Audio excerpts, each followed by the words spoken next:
Құрметті оқушылар, ал енді келесі кезекте 8-ші сабақтың С тобына қатысты бір есепті мысал ретінде қарастырамыз. Бұл жерде бір ғана есепті мысал ретінде қарастыруымыз себебіміз, өйткені есептер өте аз. Сол себепті С тобының ішінде қиын есептердің бірін мысал ретінде қарастырамыз, қалған есептерді осы мысалдың негізінде шығаруларыңызға болады.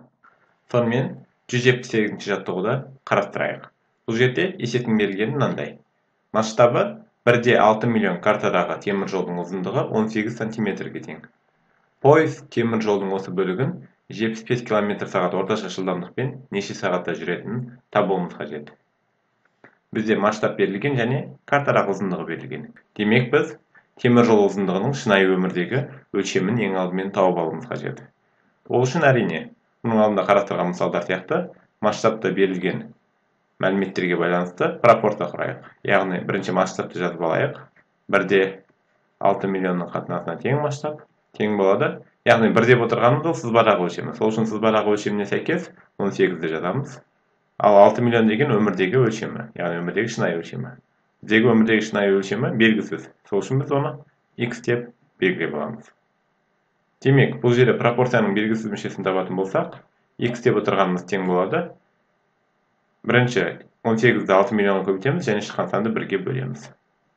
1-ге бөлгенмен сан мәні өзгермейді, сол себепті 18 көбейтілген 6 миллион деп жазып алайын.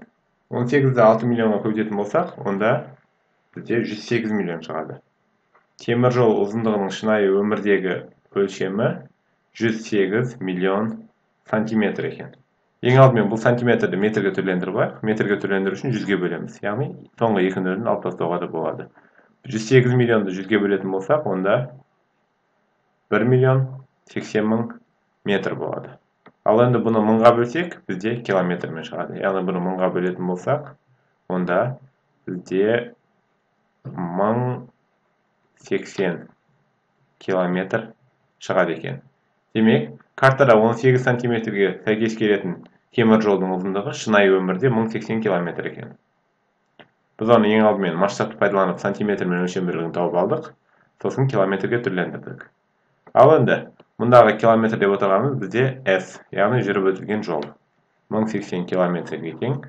Ал жылдамдық берілген, яғни V тең 75 км/сағат.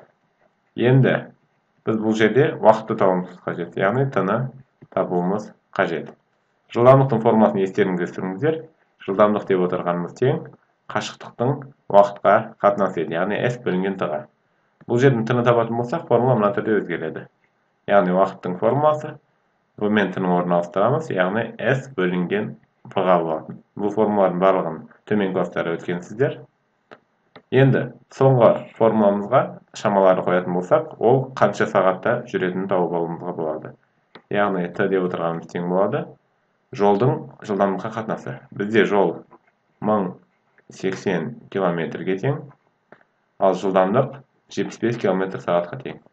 Демек, 1080 километрді бөлеміз 75-ке, ол кезде 14,4 сағат деген жауапты аламыз. Сонда, бізде картадағы 18 сантиметр арақашықтықтан байланысты біз шынайы өмірде 108 миллион сантиметр болатын ең алдымен тауып алдық темір жол ұзындығын, және оны біз S деп алдық, яғни жүрілген жол деп. Жылдамдық берілген, соған байланысты уақытты тауып алдық. Сол кезде біздегі уақытымыз 14,4 сағатқа тең болды.